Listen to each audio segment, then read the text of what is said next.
오늘 우리 함께 읽은 창세기 12장 1절에서 4절 말씀을 통해서 계산하지 않는 신앙, 이런 제목으로 함께 말씀을 나누고자 합니다.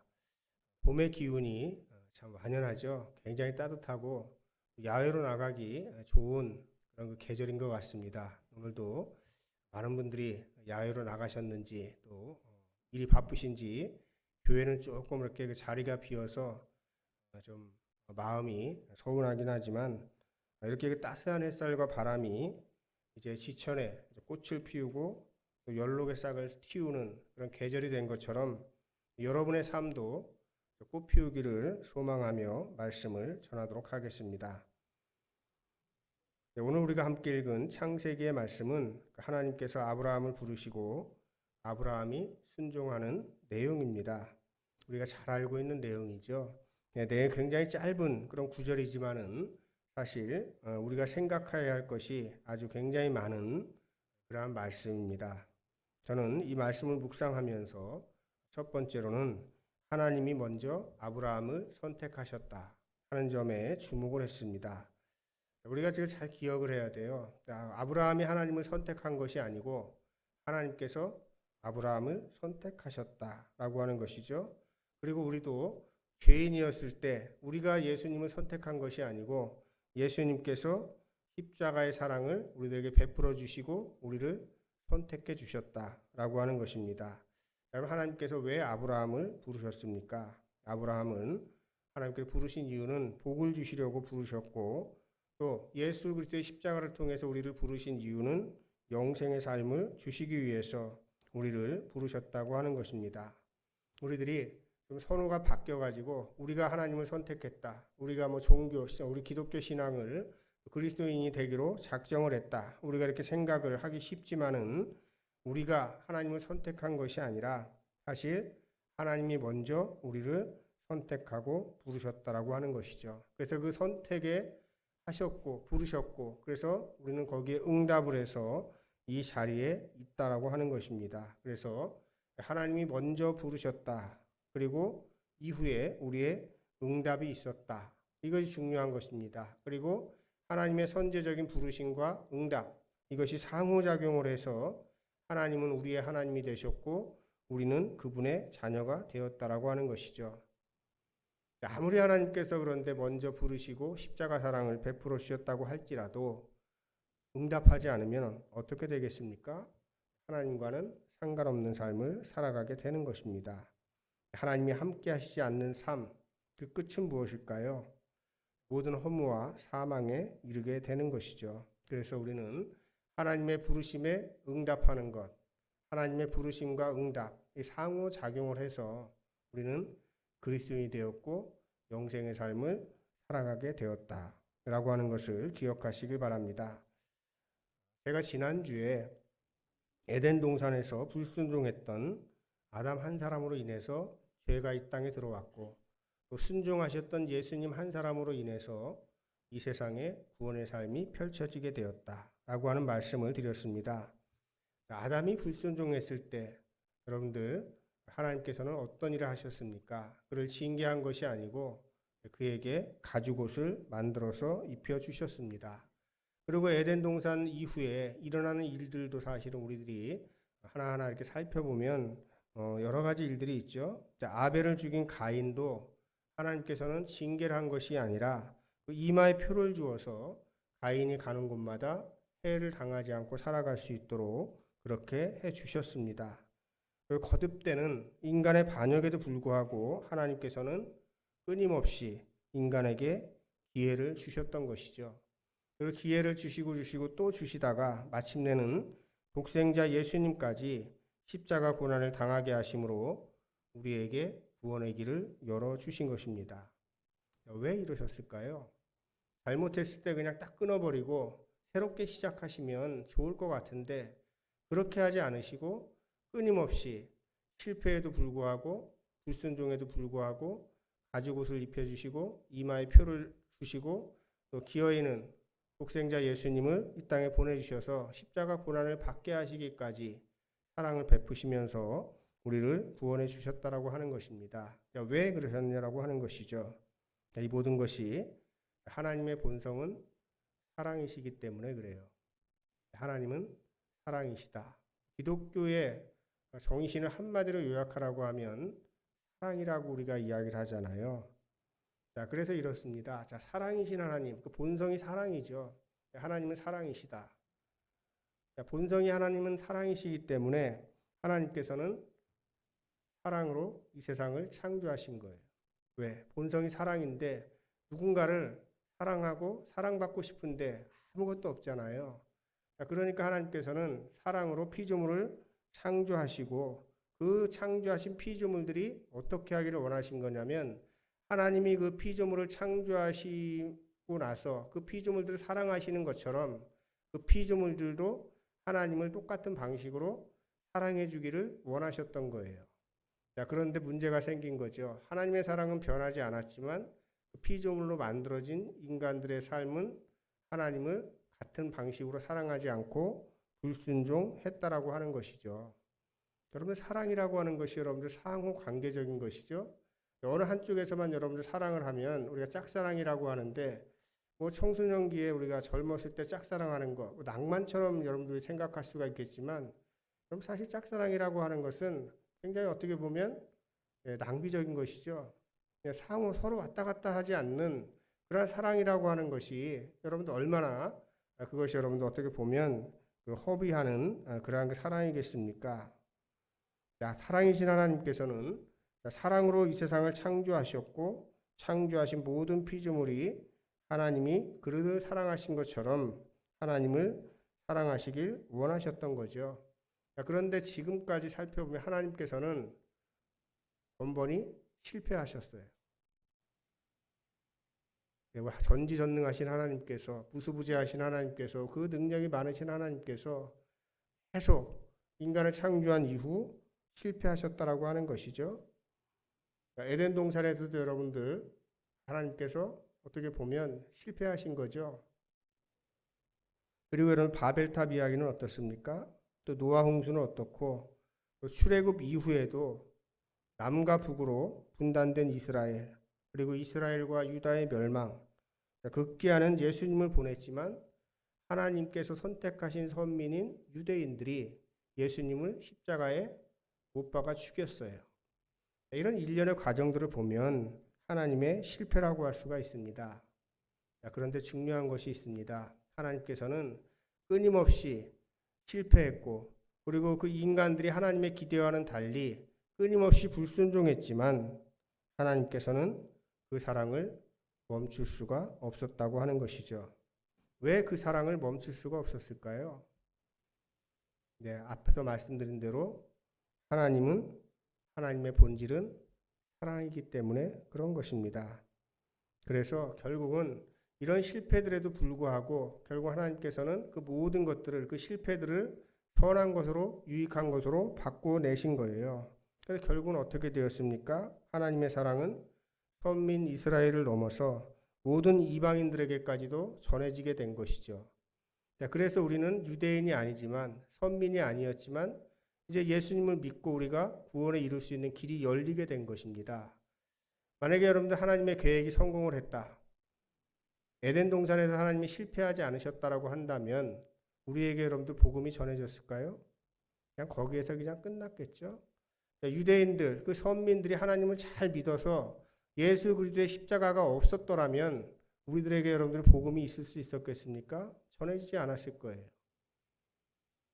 결국은 하나님께서는 인간들의 불순종으로 인해서 끊임없이 실패했지만 결국 하나님의 사랑은 선민을 넘어서 온 세상에 가득하게 된 것이죠. 이것이 바로 하나님의 계획이고 또 하나님의 뜻이고 하나님의 순리인 것입니다. 우리가 하나님을 믿으면 복 받는다는 이야기 많이 하죠. 복된 삶이라고 하는 것이 뭐냐라고 하는 것입니다. 너도 나도 복 받는 거 뭐 싫어하는 사람 하나도 없잖아요. 저도 복된 삶을 원합니다. 복된 삶이란 뭐냐라고 하는 것인데 아브라함은 성경에서 보면 하나님의 말씀에 순종하여 믿음의 조상이 되었을 뿐만 아니라 복의 근원이 된 사람이잖아요. 그래서 우리가 아브라함의 삶을 보면 우리가 복이 무엇인지를 알 수 있게 되는 것이죠.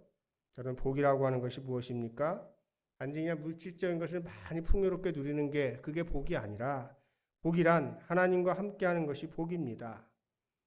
복이란 무엇이냐? 하나님께서 내 삶의 배후에서 나를 지켜보시며 도와주시는 것이 복인 것이에요. 여러분들 아브라함의 삶을 한번 우리가 돌아보면 그렇습니다. 자, 아브라함은 오늘 우리가 이제 읽은 말씀에서 보신 바대로 하나님의 음성을 직접 듣고 순종을 했죠. 그런데 순종한 이후에 그의 삶이 어떻습니까? 마치 하나님 없는 것처럼 살아갈 때가 많이 있습니다. 자기의 목숨을 부지하기 위해서 자기 아내를 누이라고 속이기도 하고, 그렇죠? 참 남자로서 비겁한 일 아니겠습니까? 그리고 하나님께서 후손에 대한 약속을 해주셨잖아요. 분명히 약속을 해주셨음에도 불구하고 여종 하갈을 통해서 후손을 이어가려고 합니다. 그리고 또 여종 하갈이 나중에 자기가 또 이삭을 낳고 나니까 그 하갈을, 그 아들을 어떻게 해요? 먹을 것도 제대로 주지 않고 광야로 그냥 내쫓아 버립니다. 어떻게 보면 아브라함이 이게 하나님을 믿는 사람인지 순종하는 사람인지 굉장히 헷갈려요. 자, 그러나 그 모든 순간에도 하나님께서는 아브라함을 지켜보셨고 아브라함을 그 배후에서 도와주셨고 또 하나님은 아브라함을 통해서 그의 뜻을 이루셨다고 하는 것이죠. 자, 그래서 아브라함의 이런 인간적인 약점에도 불구하고 하나님께서 그를 계속 지켜보시고 도와주셨고 그를 통해서 일을 하셨기 때문에 아브라함은 우리가 뭐라고 이야기하는 겁니까? 복의 근원이라고 이야기를 하는 겁니다. 우리가 복 받는다라고 이야기했을 때 단지 그냥 물질적인 걸 많이 받아서 복이 아니라 하나님께서 나를 지켜보시고 그리고 내 배후에서 나를 도와주시고 그리고 나를 통해서 반드시 어떤 일을 이루어 가셔요? 선한 일을 이루어 가신다라고 하는 것이 바로 우리의 복이라고 하는 것이죠. 그런데 여러분들 이 일이 어떻게 이루어졌습니까? 그냥 이루어진 것이 아니고 순종을 했을 때 일어났다라고 하는 것이죠. 아브라함을 부르셨고 아브라함은 거기에 순종을 했기 때문에 복의 근원이 되었다라고 하는 것입니다. 그래서 아브라함이 잠시 넘어질 때도 있었고 엇나갈 때도 있었고 부족한 것이 있었을지라도 하나님께서 일으켜 주셨고 바로잡아 주시고 채워주신 것이죠. 이것이 바로 하나님의 말씀에 순종했기 때문에 가능한 것이죠. 자, 지금도 아브라함만 부르신 것이 아니라 하나님께서는 우리를 부르고 계셔요. 그런데 문제는 어디에 있느냐? 부르셨는데 그 응답할 수 있는 자유는 누구에게 있어요? 우리들에게 있는 거예요. 하나님도 어쩌지 못하는 겁니다. 하나님께서 부르셨지만 강제로 네가 순종해. 그렇게 무릎 꿇리지 않는 분이시라고 하는 거예요. 부르시지만 순종은 그 자유는 인간에게 있다라고 하는 것입니다. 저는 오늘 함께 예배드리는 여러분들이 하나님의 부르심에 응답하여 예배를 드리고 있으니 복받은 분들이다. 저는 그렇게 생각을 합니다. 여러분들이 그걸 믿으시길 바랍니다. 그래서 나는 복받은 사람이다. 왜 복받은 사람이냐? 비록 내가 이 땅에 살아가면서 거친 세상에서 살아가면서 힘들고 어려운 일이 많이 있지만 결국에는 하나님께서 일으켜 주실 것이고 바로잡아 주실 것이고 채워주실 것이기 때문에 나는 복받은 사람이다. 이런 여러분들이 자부심을 가지고 살아가시기를 주님의 이름으로 축원합니다. 여러분들 우리 삶에서 확실한 게 딱 한 가지가 있다고 합니다. 모든 것들은 다 불확실한데 딱 하나가 분명하다고 해요. 그게 뭘까요? 분명한 거 하나는 죽음이에요. 네, 그 외에 다른 모든 것들은 확실하지가 않죠. 나머지는 다 불확실하다고 하는 것이죠. 그런데 이 불확실한 것 때문에 문제가 생기는 거예요. 뭐가 확실하다고 하면 거기에 대해서 대비하고 준비할 수 있을 텐데 뭔가 이게 불확실하기 때문에 거기에서 이제 여러 가지 마음에 이런 생각들이 생기게 되는 것이죠. 자, 그것이 바로 무엇입니까? 불안과 두려움의 근원이 되는 거예요. 그래서 이 불안과 두려움을 떨쳐버리기 위해서 사람들은 자기의 한계가 있으니까 어떻게 할지 모르잖아요. 그래서 뭔가 기댈 언덕을 찾을 수밖에 없는 것입니다. 그래서 그 기대는 언덕이 어떤 사람들은 물질로 삼는 거죠. 그래서 돈이 최고야. 이 어려운 세상을 살아가려면, 불확실한 세상을 살아가려면 돈이 있어야 돼. 뭐 이렇게 생각해서 물질을 의지하는 사람들도 있어요. 또 어떤 분들은 돈이 뭔 필요가 있어? 명예가 최고지. 명예를 또 기댈 언덕으로 찾는 사람들도 있습니다. 어떤 사람들은 진리라고 하는 것을 기댈 언덕으로 참는 사람들도 있어요. 그런데 이 죽음이라고 하는 것은 결국 인간의 유한성하고 관련된 것이죠. 그래서 여러분들의 물질이나 명예나 뭐 진리, 이 모든 것들은 다 인간들이 만든 거잖아요. 결국은 유한성을 띌 수밖에 없는 것이고, 그래서 인간의 불확실성으로부터 오는 두려움과 근심은 돈으로도 또 명예로도 또 진리 탐구를 통해서도 해결할 수가 없다라고 하는 것입니다. 그래서 여러분들 어떻게 이야기하고 있습니까? 그래서 인간의 한계를 넘어선 그 무엇에 대해서 그동안에 이 세상 그 선현들이 많은 이야기들을 했죠. 결국 동양에서는 뭐라고 이야기를 했습니까? 인간의 한계를 넘어서 있는 그 무엇에 대해서 동양에서는 도라고 이야기를 한 겁니다. 표현할 바가 없던 거예요. 도가 뭔지를 설명할 수 없다. 결국 그렇게 이야기를 하는 거죠. 그리고 서양에서는 뭐라고 이야기를 했냐면 동양에서는 도지만 서양에서는 신비라고 이야기를 했고 절대자라고 이야기를 했어요. 그래서 신비 절대자는 설명할 수 없는 거예요. 인간의 언어로. 그리고 기독교에서는 여러분들 그거를 뭐라고 표현했냐면 하나님이라고 표현을 했던 것이죠. 그런데 우리나라에서는 기독교가 들어오면서 우리 민족이 오래전부터 사용하던 하나님이라고 하는, 하눌님이라고 하는 이러한 그 단어가 있었습니다. 그래서 본래 그냥 서양에서는 하느님이라고 쓰던 것을 우리는 하나님으로 이렇게 받아들이게 된 것이죠. 그래서 한 분이다, 하나다, 이런 의미를 더해가지고 그런 우리말의 뜻이 더해지면서 우리들은 하나님이라고 부르는 것이 굉장히 익숙하게 생각되어졌고 또 그렇게 부르고 있는 것이죠. 그래서 어떤 분들은 하나님이라고 안 하고 하느님이라고 부른다고 해서 마치 불경스러운 것처럼 신앙에 문제가 있는 것처럼 몰아붙이기도 하는데 그건 하나님의 이름에 대한 오리에 때문에 그런 겁니다. 왜냐하면 하나님은 이런 분이다 저런 분이다 규정할 수 없는 분이기 때문에 이름을 붙일 수가 없어요. 도도 그렇고 신비도 그렇고 그 다음에 절대자도 그렇고 우리가 이름을 붙일 수 없는 것처럼 하나님도 그 이름을 붙일 수가 없다라고 하는 것이죠. 그래서 하나님의 이름을 함부로 부르면 안 되기 때문에 구약 성경에서 뭐라고 이야기를 했냐면 하나님은 자신에 대해서 스스로 있는 자다 이렇게 이야기를 하셨고 특별하게 이름을 알려주신 거는 있어요. 엘이라고 하는 그 이름을 알려주신 바가 있고 그 다음에 또 엘로힘이라고도 말씀을 하셨고 야훼라고도 말씀을 하셨어요.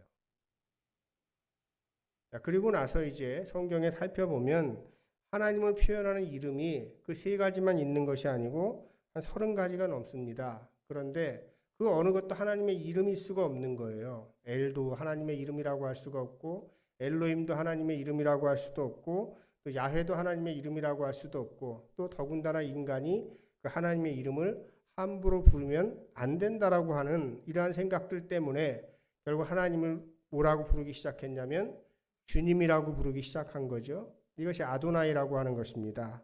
주님이라고 우리가 부르는 것이에요. 그러니까 우리가 하나님이라고 했을 때 그것이 이름이 아니라고 하는 것은 우리가 기본적으로는 우리가 좀 생각을 하고 있어야 됩니다. 이름이 아니고 그분이라고 하는 것이죠. 그리고 우리 하늘 아버지라고도 우리가 표현을 하고 이름을 절대로 부르지 않는 거예요. 예를 들어서 그런 거죠. 우리가 가족 간의 문제에 있어서 한 가족에 있어서 가장이 있어요. 그런데 아들이 서양에서는 그게 익숙하지만 동양에서 아버지가 누구씨 계속 그래 보세요. 그게 여러분들 예의에 맞는 말입니까? 제 아들이 저한테 계속 민수씨 이러면서 민수야 이러면 그게 참 맞는 말이긴 하지만 웃긴 거죠. 뭐라고 불러요? 저에 대해서 아버지라고 부르잖아요. 그러니까 이름을 부르는 것이 아니라 아버지라고 불러도 누굴 지칭하는지 다 아는 것처럼 우리가 하나님이라고 부르고 하느님이라고 부를 때에 그것이 이름은 아니지만 바로 그분이 바로 누구예요? 그 하나님은 우리가 믿는 그 하나님을 지칭하는 이름이라고 우리는 생각하는 것이죠. 결국은 우리들이 이 불확실한 그 미래, 확실한 것은 죽음밖에 없는데 우리 인간들이 알 수 있는 그 불확실성의 미래 때문에 결국 우리는 두려움과 근심을 가지고 살아가게 됩니다. 그러나 우리 믿는 사람들은 뭐가 다르냐면 그럼에도 불구하고 우리의 삶이 허무하게 끝나지는 않을 것이다 라고 하는 소망을 품고 살아가죠. 바로 이 믿음을 가지고 살아가는 것이 우리가 신앙이라고 하는 것이고 믿음이라고 하는 것입니다. 그런데 믿음이라고 하는 것이 그 결말이 어떤지는 우리 인간들이 알 수가 없어요. 단지 소망할 뿐입니다. 천국이 있겠구나. 하나님 나라가 이루어지겠구나.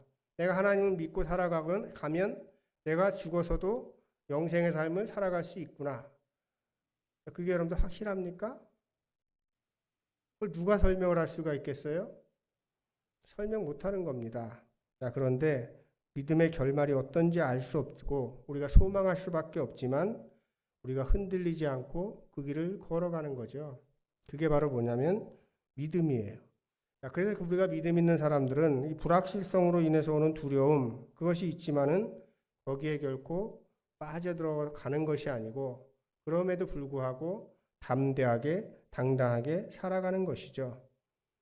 굉장히 여러분들이 좀 머리가 좀 복잡하실 겁니다. 저도 사실은 그래요. 좀 더 쉽게 설명하고 싶지만 저도 우리 하나님을 목사인데도 불구하고 다 알지 못해요. 그리고 하나님을 제가 알고 있는 이 지식을 가지고서 하나님을 여러분들에게 다 설명할 수도 없습니다. 만약에 내가 하나님을 다 인식을 하고 여러분들에게 다 설명할 수 있다라고 한다면은 그분이 무슨 하나님이시겠어요? 제가 설명을 다 못해요.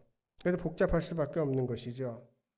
자, 근데 여러분들 우리가 가만히 한번 생각해 보시기 바랍니다. 자, 우리가 이제 이 믿음이라고 하는 것이 어떤 연관성을 가지고 있는가를 우리가 좀 잘 생각해 보면 아무리 우리가 불확실한 이런 세상에서 살아간다고 할지라도 이 거친 세상에서 살아간다고 할지라도 우리가 담대하게 살아갈 수 있구나 하는 그 근거를 갖게 되는 것입니다. 어떻게 되냐면 아브라함이 고향 땅 하란을 떠날 때 오늘 우리 본문에 보니까 몇 살에 떠났다고 그랬어요? 75살. 자, 그러면 사람들은 그래요. 야, 노인네가 그 하란 고향 땅을 떠났네. 뭐 이런 식으로 이야기를 하는데 그런 의미가 아닙니다. 지금 아브라함의 나이 75세라고 하는 것은 지금 우리 그 사람들의 나이하고 관련져 가지고 노인네다 아니다. 이렇게 우리가 생각하는 순간 우리는 성경을 제대로 읽을 수가 없어요. 자, 그건 아무 의미가 없습니다. 75세라고 하는 것은 우리가 이렇게 받아들이면 돼요. 상징적인 나이다. 상징적인 나이인데 어떤 나이냐? 75세 정도가 됐으면 어떤 나이냐면 산전수전을 다 겪어가지고 세상의 쓴맛과 단맛을 다 알아요. 그리고 세상 살아가는 게 어떤 것이라고 하는 그 이력이 붙은 것, 알 건 다 아는 그런 나이가 되었다라고 하는 것을 의미하는 것이에요. 근데 여러분들 한번 저보다 인생의 선배도 계시지만 한 몇 살쯤 되면 여러분들 우리들이 인생의 쓴맛 단맛을 다 알고 그 다음에 여러분들 내가 알 건 다 안다. 그 정도 나이가 되겠습니까? 예, 사람들마다 좀 차이는 있겠죠. 예, 그런데 저는 지금 60이 넘었는데도 알 걸 다 알지는 않는 것 같고 산전수전은 다 겪은 것 같은데 쓴맛 단맛을 다 본 것 같지도 않고 결국은 여러분들 뭐냐면 아브라함이 75세에 결단했다라고 하는 것, 그 정도의 나이가 되어서 결단했다라고 하는 건데 이것은 어떻게 보면 인생의 모든 것들이 아주 총 집약돼 가지고 정말 전성기를 구가할 수 있는 그러한 삶을 살아갈 때 그 정신세계도 그 다음에 자기가 누리고 있는 그 삶조차도 안정되어 있는 그러한 삶을 살아가는 나이가 되었다라고 하는 것을 의미하는 바입니다. 그래서 75세는 뭐냐면 자기가 오랫동안 그 하란이라고 하는 고향 땅에서 아주 안정된 삶을 살아가고 있다라고 하는 것을 의미하는 것이죠. 자, 그럼 그 정도의 나이가 되면 여러분들 어떠냐면 모험보다는 안정된 삶과 익숙한 삶을 선호하게 되는 것이죠. 자, 아브라함의 위대한 점은 여기에 있습니다. 무엇 하나 확실한 것이 없어요. 하나님께 떠나라고 이야기했을 때 그곳이 어떤 곳인지 확실한 것이 하나도 없음에도 불구하고 아무런 계산도 없이 그냥 그 나이에 떠났다라고 하는 것입니다. 그게 위대한 것이죠. 바로 그것이 아브라함을 믿음의 조상이 되게 한 것입니다. 그래서 앞에서 말씀드린 대로 아브라함이 인간적인 약점도 있고 한계도 있지만 하나님이 가라고 하실 때 계산하지 않고 순종을 해서 믿음의 조상이 되었다라고 하는 것입니다. 이것은 아들 이삭을 바칠 때도 마찬가지죠. 이삭을 바친다라고 하는 것이 그 모리아산에서 옛날식으로 번제로 드리라고 하는 것인데 아들을 죽이라고 하는 것인데 이게 얼마나 여러분들 앞뒤가 안 맞는 말입니까? 하나님께서 분명히 약속해 주셨잖아요. 자기 이삭을 통해서 자기의 후손들을 갖다가 하늘의 별보다도 바다의 모래알보다 더 많게 해주시겠다라고 해놓고서는 하나밖에 없는 아들을 죽이라고 하면 그 모든 것들이 다 어떻게 됩니까? 다 이게 수포로 돌아가게 되는 거 아닙니까? 그런데 그런 그 앞뒤 안 맞는 명령임에도 불구하고 아브라함은 계산하지 않고 그냥 순종하는 것이죠. 자, 그래서 아브라함의 믿음에서 우리가 본받아야 될 것은 계산하지 않고 순종하는 믿음입니다. 여기 계신 분들도 아브라함의 믿음을 본받아서 살아가시기 바랍니다. 그러면 하나님께서는 아브라함에게 주셨던 복을 여러분에게도 주실 것입니다. 자, 그런데 하나님께서 계산하지 않는 순종, 이것만 중요하게 생각하신 것이 아니죠. 자, 결국은 떠나라고 말씀을 하셔요. 이 말씀도 굉장히 중요한 그런 말씀이죠. 너의 고향 친척과 아버지의 집을 떠나서 내게 보여줄 땅으로 가라. 떠나라, 가라. 이거는 떠난 사람만이 갈 수가 있죠. 떠나지 않는 사람들은 갈 수가 없어요. 아브라함은 75년 동안 익숙하게 살던 삶의 터전을 떠나라는 하나님의 말씀에 순종해서 떠났습니다. 이 명령이 그때만 주어졌을까요? 하나님은 지금도 우리들에게 떠나라고 하시는 것이죠. 무엇으로부터 떠나라고 하실까요? 저는 첫 번째로 익숙한 믿음으로부터 떠나라 이렇게 말씀하신다고 저는 생각을 합니다. 우리가 이 정도면 내가 신앙생활 잘하고 있지, 이 정도면 되었지라고 하는 이러한 신앙생활에서 우리 떠나야 돼요. 그 다음에 우리가 어디에서 떠나야 되냐면 갈라디아서 5장에 보면 육체의 행실에서 떠나야 된다고 하는 것을 말씀을 하고 있습니다. 갈라디아서가 말하는 육체의 행실은 음행과 더러움과 방탕과 우상숭배와 마술과 원수매증과 다툼과 시기와 분냉과 분쟁과 분열과 파단과 질투와 술 취함과 흥청망청 먹고 마시는 것. 불의한 일은 왜 이렇게 많은지 모르겠어요. 그런 것들에서 다 떠나라고 말씀을 하는 거죠. 그 다음에 또 우리가 떠나야 할 것은 어디냐면 세상이 주는 온갖 허위의식과 두려움으로부터 떠나야 하는 것입니다. 이걸 떠나면 어떻게 살지? 또 계산하지 말라고 하는 것이에요. 하나님께서 떠나라고 하셨으니 순종하면 하나님께서는 그 사람을 지켜주시고 복 주실 것이다. 이것이 오늘 본문 말씀에서 주시는 말씀입니다. 제가 이런 이야기를 하면 많은 분들이 그렇게 이야기를 합니다. 목사님 그건 참 이상적인 얘기죠. 우리가 어떻게 계산하지 않고 살아갑니까? 계산을 해보면 생각해보면 답이 잘 나오지 않습니다. 그렇게 살아가는 사람이 어디 있습니까? 자, 그렇게 그 이야기를 합니다. 그 말도 맞는 말이에요. 왜 그러냐면 하나님의 말씀은 인간적으로 생각하고 재고 판단하고 계산하면 답이 나오지 않기 때문에 그렇습니다. 그래서 우리가 신앙적인 결단을 할 때에는 인간적인 생각을 잠시 내려놓을 필요가 있어요. 그리고 내 뜻이 아니라 누구의 뜻에? 하나님의 뜻에 내 뜻을 맞춰야 되는 것입니다. 우리는 이걸 신앙의 조율이라고 이야기를 하죠. 우리가 신앙의 조율이라고 하는 것은 내 생각과 내 고집을 내려놓는 것을 이야기하는 것입니다. 우리가 하나님을 믿는다고 하면서도 내 생각과 내 뜻을 고집하고 내려놓지 않으면 절대로 우리는 조율될 수가 없어요. 조율되지 않은 삶, 이건 마치 어떤 삶이냐면 자기가 가진 음색을 제대로 내지 못하는 악기와 다르지 않은 겁니다. 우리는 하나님 앞에 조율이 돼야 되는 것이죠. 하나님이 아무리 훌륭한 연주자라고 할지라도 조율되지 않은 악기를 가지고 좋은 연주를 할 수가 없는 거예요. 그리고 또 어떻습니까? 악기가 여러분들 한번 조율한다고 해서 영원히 그냥 조율하지 않습니까? 정기적으로 여러분들 악기는 조율을 해야 되는 것이죠. 조여주기도 하고 풀어주기도 하고 또 낡으면은 낡은 줄은 갈아주기도 해야 됩니다. 이렇게 조율되어 있어야 좋은 연주자가 나타났을 때 그 악기를 통해서 좋은 연주를 할 수가 있고 또 최상의 소리를 낼 수가 있다라고 하는 것이죠. 하나님께서는 우리의 인생을 연주하시는 아주 훌륭한 연주가시다라고 하는 것을 여러분들 기억하시기 바랍니다. 하나님께서는 여러분들을 통해서 아름다운 연주를 하시기를 원하십니다.